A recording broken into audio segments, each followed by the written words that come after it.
A Place Called Home by Laurie Wick, Chapter 26.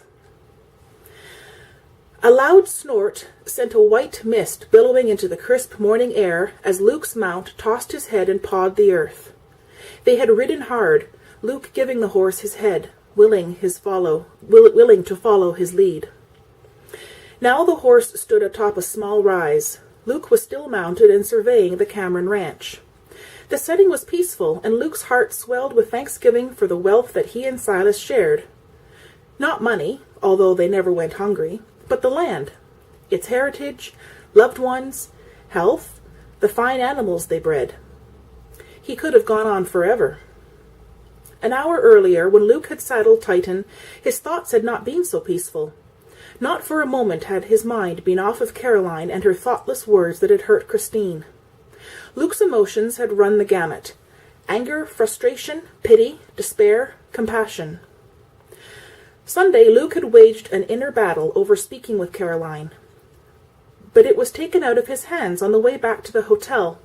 Frank had rebuked Caroline in front of Luke, and whether out of embarrassment or true belief she had done no wrong, Caroline had stomped into the hotel without a word of apology.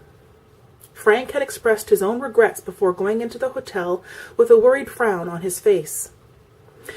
Normally, Luke would have put the entire affair in the back of his mind, feeling it was Frank's to handle. But the fact was that the Chambers were his guests, and he felt responsible. He would never forget the look on Christine's face. She didn't deserve that kind of treatment. She worked hard and was honest. Luke respected her. Heeling Titan into a smooth gallop, Luke reflected on his previous time in prayer. He had put all these feelings at Christ's feet and had come away knowing that God's hand was at work. His heart had been settled about Caroline, and he had petitioned God from the bottom of his heart about his emotions. Fervently asking God to keep the compassion he felt for Christine from turning into a stronger emotion, he knew that Christine's salvation was the most important goal right now. With these thoughts settled in his mind, Luke went up to the house for breakfast, still thanking God for whatever his work was to be.